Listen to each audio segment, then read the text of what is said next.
Okay, here we go. Day 3. And the question is, favorite promo. Wow. Favorite promo. There have been so many good promos, and I'm not just talking WWE or WCW. I mean, we could even go back to NWA and ECW. I'm sure there have been some other good ones, but I've been exposed a lot to WWE, WWF, WCW, NWA promos. It's just, there's so many, and since I've seen so many WWE ones, it's probably going to end up being one of them when I break it down as far as like my top maybe 5 favorites. We may as well just kind of mention them right now. There might be a couple honorable mentions in here. I'm looking at this list right now. I want to give props to YouTube user Trevor Corcoran, who made a greatest promos of all time list on YouTube, and there are 99 of them from, I'll just mention the ones that I'm probably not going to mention in my honorable mentions, but maybe Best of the Ultimate Warrior. You can't forget John Cena's Ruthless Aggression. That's pretty memorable. Jim Ross quitting after refusing to apologize to Eric Bischoff. You got a Jim Cornette. God, he was great. Jim Cornette was awesome. You got Dusty Rhodes in here, Vince McMahon, Jake the Snake. You got CM Punk, Invisible Microphone. I don't even know what that one is. Oh, Harley Race offends Ron Simmons like no other. I think he calls him boy or something like that. I mean, you could even mention Randy Orton talking about Jinder Mahal saying back in my father's day they would kill people like you or something like that, which was almost like, what does that mean? Or even the Triple H one to Booker T talking about people like you just dance. They aren't WWE champions. Like, if that doesn't have a tinge of of racism in there, then I don't know what does. Oh my goodness. But there's a couple in here from I'm sure there's a few in here from The Rock. Jimmy Snuka on Piper's Pit when he got the coconut smashed into the back of his head. Actually legit knocked him out. You got Ric Flair in here. You got Chris Jericho. I think I just saw an Eddie Guerrero one. Heel turn promo 2005. Vato. You got a bunch in here. Randy Savage, of course. There's probably that one with Bret Hitman Hart. Yep, there it is. March 17th, 1997. I think he just starts cussing. And I think it was Jim Ross who apologized for everything. And I mean, we all thought it was a shoot, but it was totally a work, because that's what wrestling is. You know, all those wrestling magazines I had as a kid, from the Wrestling Observer, PWI, WWF, like all those interviews were faked just so they could run a magazine. Great idea.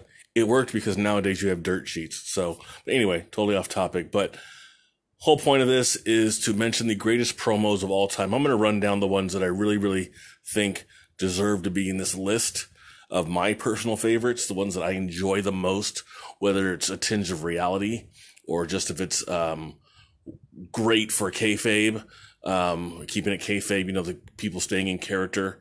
There's a Macho Man Randy Savage one in here before WrestleMania 5. That's super intense.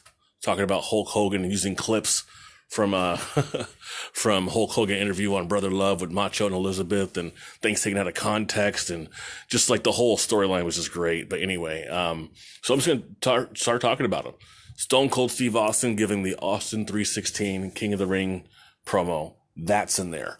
That's in one of my favorite ones of all time. CM Punk pipe bomb, really, talking to John Cena after an R-Truth table smash and interfering in that match, and then dropping the pipe bomb on WWE and Vince McMahon and his idiot daughter and doofus son-in-law and the rest of his stupid family.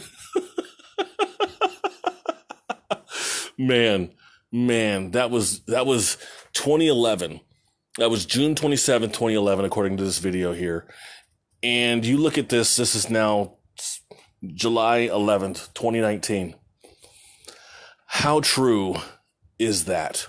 I mean, really, I know they just recently hired back Bischoff, and they promoted or gave Paul Heyman a different position in the company. But it just makes you wonder, like, I don't know. I don't know if these are going to be great additions, not because of the individuals themselves, but because of the restrictions they're going to have to work with, because it's not 1998, it's not 2005, it's not even 2007. This is 2019. It's a big difference, and you really, really have to have been watching the product to know what you got to work with. And you got to work under Vince McMahon, who I'm sure is going to cut your arms off and cut your legs off and say, okay, make this great. Anyway, there's a Rock promo in here. There was one, I think it was before a Hell in a Cell match, where he just goes off on Stone Cold Steve Austin. He talks about, I think he talks about Kane. No, not Kane. I think The Undertaker. Talks about several wrestlers. And it was so great to see him do these impressions. And when you see these movies that he gets in, nowadays with the Fast and the Furious and, Stupid Skyscraper and San Andreas and Jumanji and CIA and all these other movies that he's in, you're just like, this guy, he's got a great character about him. He's got great charisma. He may not be the best actor overall, but he's funny. And for me, I'm like, if I can laugh, you got me. I'm going to watch your movies. To me, I don't think the Skyscraper one was all that great, but I went to go see it because it was The Rock and because MoviePass was paying for it, because that's how it works. Other great promos in here. The Randy Savage one I said from before WrestleMania 5. It's about 3 minutes long, a little more than 3 minutes long. And the one I'm kind of leaving off because I'm going to leave it last, because to me, it's like the most heartfelt segment of a promo in my entire life that I just like, God, that one's just, it just hits you right in the heart. Another one I mentioned, I'm actually mentioning now, is when Sting gets kicked out of the Horsemen. And Ole Anderson's like, look, we don't want you in the Horsemen anymore. You're no longer a Horseman. When you signed that contract, when Sting beat Flair at Starrcade to get a title shot, it was just, they didn't want Sting to be a part of the Horsemen anymore. So they were like, all right, you got to go. So Sting was like, hey, hold on. And Ole was trying to walk away. And Sting grabbed him, or grabbed Flair. He grabbed one of them. And then, boom, Arn hit him. And then Sting went down. And then they held him up. And then they beat him up. And they told him, get out of the Horsemen, get out of this business, get rid of that contract.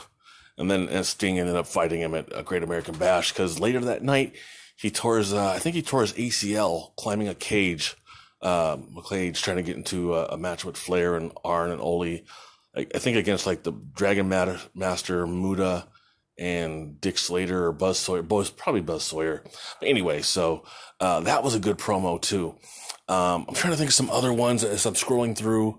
I'm like 20 deep in this guy's list here.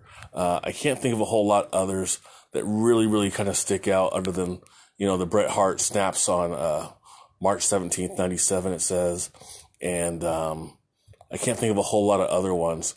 But I will just say my favorite of all, and it is, golly, it's a hard one because there's so much passion to me, in all three of these. I'm a guy who loves passion. I love hip-hop with passion. I love rock music with passion. Some of my favorite artists are Tupac, because he's so passionate, Chris Cornell, because he's so passionate, great writer too, and Slug from Atmosphere, because he's so passionate, and Eminem's got great passion when he raps too. So when I hear passion in someone's art, when I see that passion, I'm just like, I am so in tune with what they're doing. And so the one to me that gets the best promo of all time is Dusty Rhodes' Hard Times. Dusty Rhodes' Hard Times, October 29th, 1985, Mid-Atlantic Wrestling. Yeah, that's so old school. You're like, what is Mid-Atlantic? It was a company in the South, obviously the Mid-Atlantic area. I think that's probably like South Carolina, North Carolina, where Ric Flair's from. Maybe even Northern Georgia. I don't really remember. So I didn't watch wrestling from that area back then. And of course now it's all on the network, but it's such an intense promo where he talks about hard times and working for a company 30 years and they give you a gold watch until you hit the bricks because a computer's going to take your job. That's 1985. And he's talking about computers taking over jobs. I mean, we had that takeover in the, and I don't mean NXT takeover, but the takeover in the auto industry. You had guys and maybe gals too. I don't know what the workforce was like back then, but I'm going to assume it was a lot more guys, but you had guys in the assembly line putting cars together piece by piece by piece by piece, or even by group, whatever it was. And then essentially it got to the point where things became more automated and you got robots and things kind of doing these things. And, I remember working in a daycare, and I've worked in project management, and now I do some other stuff for a living. That sounds so shady. Anyway, but one of the things I always remembered was, people tell me they want to make more money, they need a new job, they got to do this, got to do that. I really blame the corporate establishment, first of all, for the reason why you don't make a lot of money, because they take it all. But number two, and also your government for overtaxing you. But also number two, the reason why people aren't making enough money is because they aren't doing jobs that can be done without a computer. So for instance, my job that I do, I have to use a computer to take notes at the end of the day, because that's when they're due. But people are doing jobs a lot of times that really can be done by a computer. And if you do a job that needs human interaction, teaching, okay, even if you're teaching a class online, you still have to put out that information. You have to respond to students' questions, whatever it is. I've had teachers when I was in my grad program, I had teachers half the country away, living in like Michigan or something like that. They had just moved and they were doing online class teaching. They'd already been at the school, but just happened to move. And so they're just like, well, since I already work here, I'll just keep teaching, but I'll just do it online instead of in person. And it works that way. But in Dusty Rhodes' promo, talking about a computer taking your job and talking about hard times, you don't know what a hard time is, and the factory shutting down.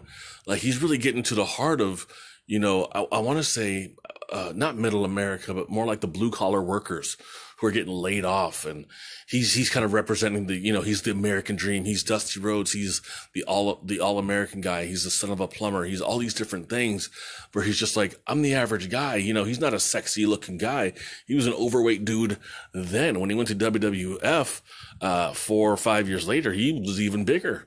You could see that spot on his belly even more, I maybe it kind of started to curve under, but that birthmark. But I'm not trying to make fun, but I'm just saying he got bigger. But that was just to me, he represented what it was like to be just a regular person. He didn't have a Hulk Hogan, Lex Luger, John Cena, Batista, even Triple H 01 type body. He had the body of a guy who just worked, maybe worked, ate chicken fried steak when he got home and drank a few beers and watched TV, watched the news and went to bed by 9:30 because he had to be up by 5:30 and be at work by 6:30. Like he just, that's how he looked. He looked like a regular dude. He didn't look like a super famous person. So when he talks about hard times, I think people, like, when I listen to that promo and I hear them in the background and they're just cheering because they're just like, God, you get it. You get what we feel. We feel this. We are relating to this. Maybe someone in the crowd was like, that happened to me just the other day. Matter of fact, back when I used to be a bouncer, years ago, I was talking to a coworker who was telling me a story about, I think, either an uncle of his or a friend's relative or something like that, someone he knew that had worked for a company for like 30, 35 years, long time. That was almost as long as I'd been alive at the time. And they were getting close to retirement. And all of a sudden, the company was like, nope, you're fired. Or no, excuse me. We're laying off your department. We're cutting people off. Sorry guys. We can't pay. We don't really need this department anymore. Okay. Remember I said a few minutes about the corporate bullshit and why Dusty Rhodes' promo is so important, because they wanted to rehire the guy, and they did. They rehired the guy. I can't remember how much later, maybe a few months, whatever it was. And he had a lawsuit. He then ended up having a lawsuit against them for, I can't remember specifically what it was, but I want to say it alluded to, not false imprisonment. What am I trying to say? I guess for being fired unjustly, something to that degree, whatever that legal phrasing is, to be fired unjustly. And then they hired him back. Like, I had that happen to me before, but anyway, that's another story. So to hear that, and that guy sued them and he won because they weren't trying to give him his retirement. He worked so hard for that. That was their policy. And they said, we're going to try to work a way around this policy. We like the guy, so we want him back, and we're going to rehire him. And maybe they give him the same job, which is total bullshit. Like, duh, you know, if you're going to hire someone, you change their job so it doesn't look like you're trying to just save money. Okay, I'll tell the story. So I worked for a company where I did project management for a web development firm, which is now gone and toast. That company went under because the CEO is a piece of shit. And I got let go via text on my vacation, on my vacation the day before I was supposed to come back. I got a text from the CEO saying, we don't want you to come back anymore. It's not a good fit. I'd already been there almost 3 years. I mean, I had a hell of a client load, probably over 60 clients, and not all of them had work every week or anything like that, but it's a lot of people I was in contact with. But anyway, dude tried to rehire me like 3 weeks later for, less money and you can stay at home. You could work from home. You can, like, he cut my salary like 20 grand. 20 grand. He wanted to cut my salary and basically give me the same job, but I could work from home. I don't have to come in. So what you're telling me, or I don't have to come in as much, which you know is bullshit, because at some point they're going to be like, we got a special project we want you on and we need you to come in more often for this one. But you're up for a review in like 6 months. We'll see how this project goes. Like, that's just kind of the sneaky little bullshit he would do. That's how he is. That's why his company went under. That's why he's a piece of shit. Anyway, sorry, getting a little heated. Totally denied the guy. Didn't want to do it. I went back to school, got my BA, and then eventually went to grad school and got that. And this guy can't start his business up again. And he's just lying on the internet still because he's a piece of shit. Oops, there I go again. But the whole thing is back to the hard times. Companies being slick, trying to get one over on the little guy, their employees, right? Something people could really, really relate to, you know? So if he's saying that in 85, I'm hearing these stories in 2010 and having my own example in 2007. And so it's like, yeah, companies are effing people over. So it all goes back to that whole, and now sounds like a political thing instead of wrestling, but why it's so important. Because he was really tapping into the hearts and the minds of people in the Midwest and the blue collar workers and people who just wanted to keep their jobs, and maybe not even just blue collar, but other people too, where it's like, computers are going to do this job now. We don't need you as much. Ask secretaries or office assistants or office managers, whatever. Jobs are made easier because computers now do that job. Someone who used to maybe have to get coffee all the time now doesn't have to get coffee anymore. And now it's almost like, and I'm not trying to knock that job, but I'm just saying, where it's like, we have a coffee maker in here now. It just costs $100. Okay, well, that saves me paying you to run and go get me coffee. Now we can, now you don't need to be here as much. Now you can be here part-time. Like just little petty stuff sometimes, I think, because CEOs and millionaires and billionaires, they kind of they get like that. That's just what it is. But that's my favorite promo of all time because it hits home, I think, for so many people. And my close number 2 promo of all time is the one where CM Punk drops the pipe bomb. And remember when I said passion, I'm talking about intensity, I'm talking about relatability, I'm talking about speaking from your heart or what we think is your heart, and how people are just like, oh my God, I feel that too. That's, to me, is what's so important in terms of dropping a promo. People are like, yes, that is so true. That is so true 100%. And I feel you and I got your back. CM Punk interferes in a John Cena R-Truth table match. He interferes. Cena throws him in the ring. He gets ready to give him an AA, what used to be called an FU, which is like a fireman's slam, fireman carry slam, something like that. And R-Truth, Punk jumps out of it. R-Truth comes in, spears Cena into the table. Cena loses. R-Truth wins. Punk grabs the microphone, goes to the top of the ramp, sits down cross-legged, and just starts talking about John Cena and complaining about how The Rock is in the main event of WrestleMania next year. So that would have been 2012. Which was, we're talking 8 months away, 10 months away. And they already had the match lined up for who would be in the main event of WrestleMania next year already, which to me was just like, that's stupid. Don't you want to give something, people something to kind of tune into the whole time? But I mean, when it's The Rock versus Cena, I guess that's good enough, right? So he starts dropping all these truth bombs about, The Rock being there makes me sick. He's a part-timer. He's in Hollywood, whatever. Same kind of thing Ric Flair told Terry Funk, like, you've been in Hollywood for a while. Now you want to come back and wrestle me for the title? Like, get in line, bud. Punk's kind of coming from the same direction, saying, you've been out in Hollywood for a while and you're in the main event of WrestleMania next year, and it makes me sick. And all the people in the back, it makes me sick. Kevin Owens just said this the other night on SmackDown. He just said, talking about Shane McMahon is the one who's taking time away from Liv Morgan. And I can't remember all the names he said, but Liv Morgan, that one kind of made me giggle. I'm like, for real? Anyway, I think he said Asuka. And I definitely 100% agree with that one. Asuka's amazing.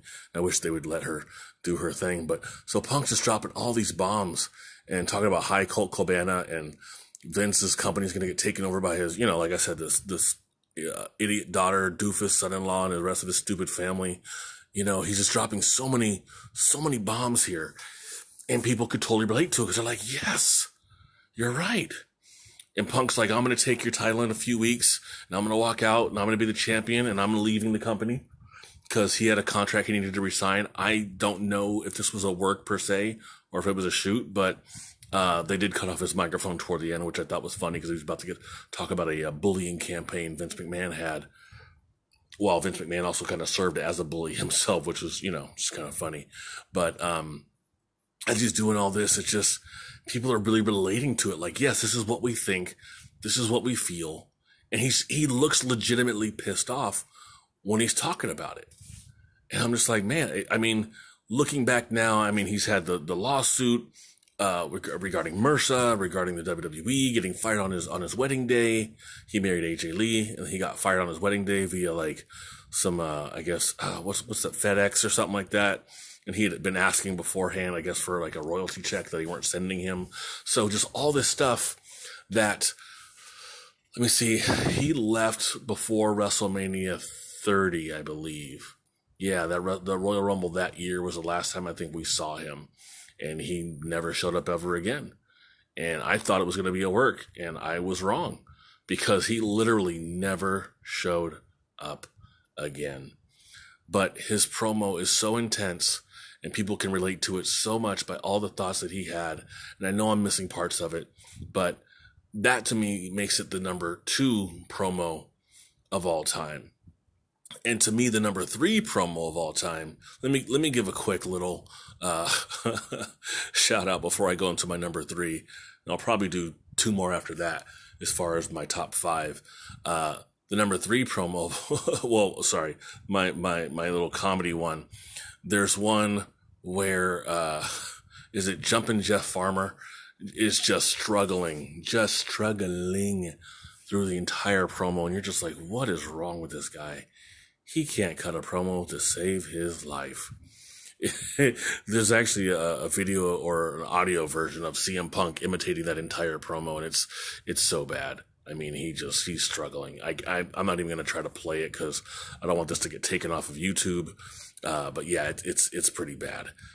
Anyway, number 3. Number 3 is the Macho Man at Hulk Hogan before WrestleMania 5. It's about 3 minutes long. Talking about Hogan's a liar. You lied to me. You called me your brother. You lied to me. You said, or the thing that sent him over the top was you said you loved Elizabeth. You said you'd never put her in a situation where she was in danger. You're grandstanding and you're hot dogging. I didn't need your help and you come in and help me out. I didn't need your help against Akeem and the Big Boss Man. Even though they were the mega powers, they were, a unit, a tag team, whatever, oh God. What's the word I'm looking for? Faction. Thank you. I had to actually pause this for a second. So if it sounds weird, that's why I had to think about that word. So they were a faction, and there were times, where Elizabeth got thrown out, or no, Macho Man got thrown out and landed on Elizabeth, and Hogan carried her to the back. That's when they broke up, because then Hogan carried her to the back. Macho ended up beating the Twin Towers.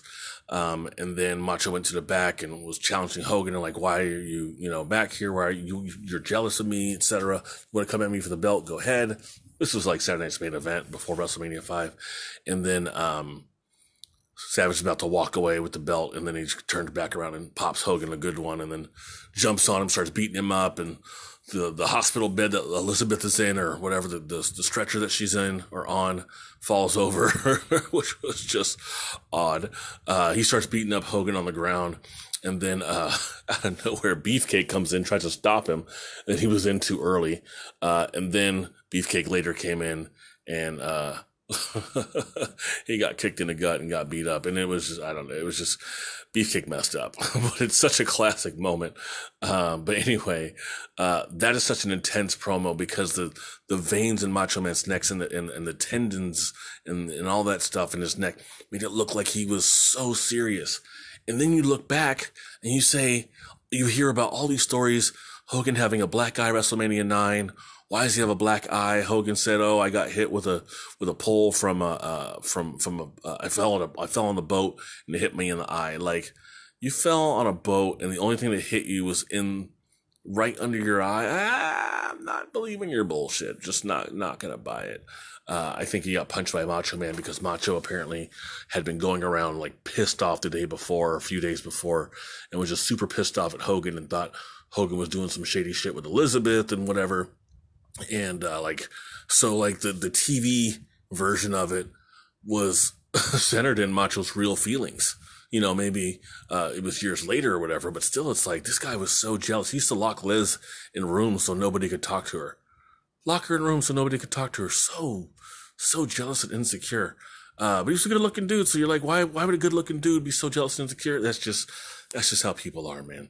But it's such an intense promo because I think I've heard stories or theories that Hulk Hogan's actual character was a heel who came off as a good guy, but he was really ultimately a heel because he would do heel things in a ring, scratch eyes, rake the back, choke, intimidate the referee, grandstanding a hot dog, and like all the kind of things that heels do, but Hogan would win.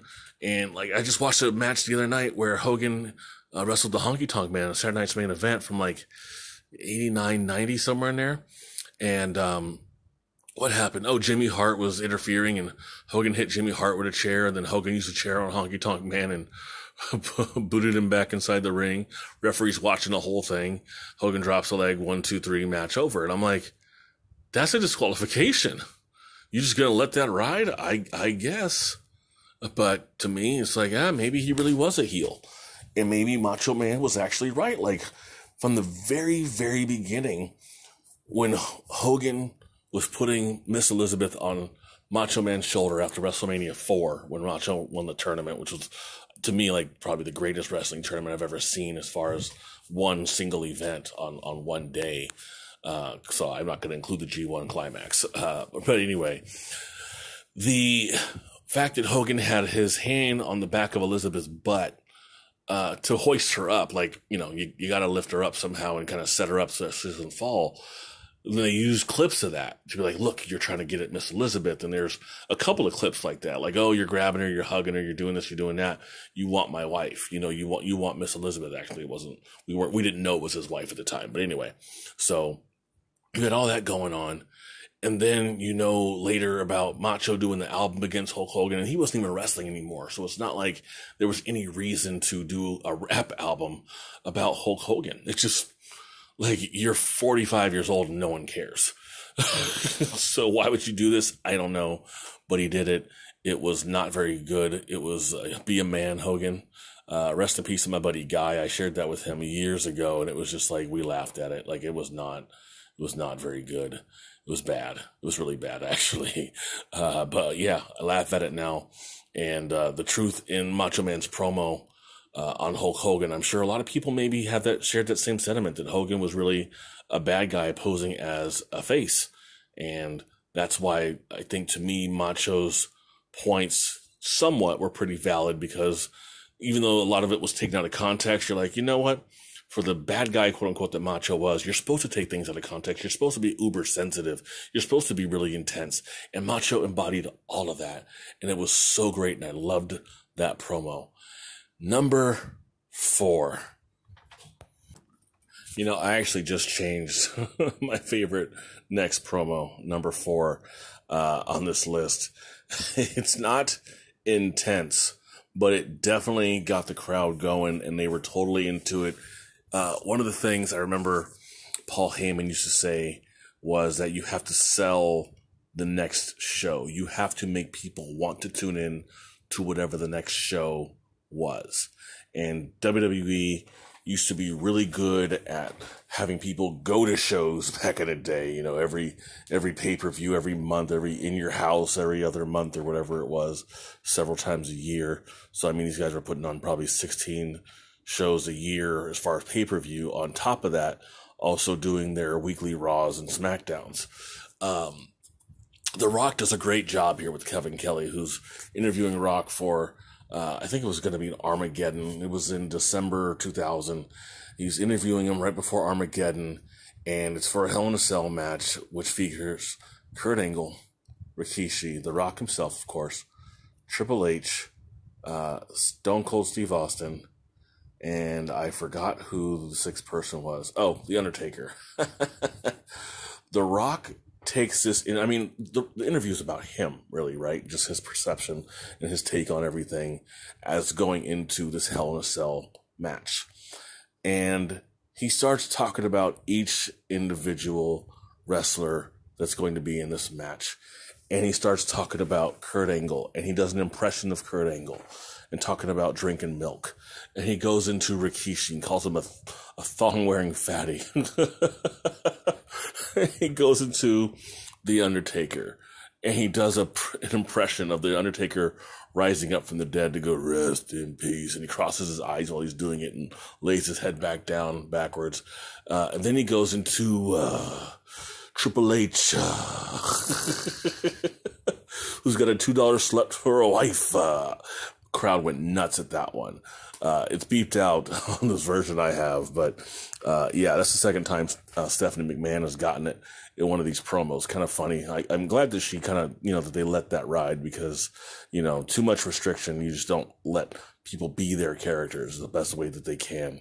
And then you go into the last one where Rock pulls out a Stone Cold Steve Austin hat, puts it on, and starts talking about drinking some Steve Weisers, listen to the Backstreet Boys, because the great one said so. This dude is so funny, so captivating, and it's no wonder every time he had a catchphrase, finally, The Rock has come back, and then to, whatever city or state that he's in, called himself the Great One, and if you, do you smell what The Rock is cooking? Like, all these different things that he would say, people would just latch on. This guy was great at doing promos, absolutely great. And that's why that's my number 4. And my number 5 all time. And I know you guys are like, wait, how the hell did this get all the way down to number 5? I think maybe because it's really short, and it wasn't so much about what he said at the time, but what it launched forthcoming. So, King of the Ring, 96. We all know Chili McFreeze. Chili McFreeze, a.k.a. The $1 Million Man's pet project, Stone Cold Steve Austin, was just coming into his own and had just won the King of the Ring, beat Jake the Snake Roberts, and Jake the Snake Roberts had to get carried out of the ring, kayfabe, because he was a lot older than he had been and was out of shape and kind of looking bad. You know how Scott Hall was looking toward the end of 2000. You could see the differences in years. You're like, God, this guy's looking toward. Well, alcohol will do that to you. Excessive alcohol drinking and drugs will do that to you. So Stone Cold says, get this piece of trash out of here. You're thumping your Bible and your John 3:16. Well, Austin 3:16 says, I just whipped your ass. Now you got people still, this is 1996. This is 23 years later. There are still Austin 3:16 shirts you're going to see probably at any and every wrestling show across the U.S.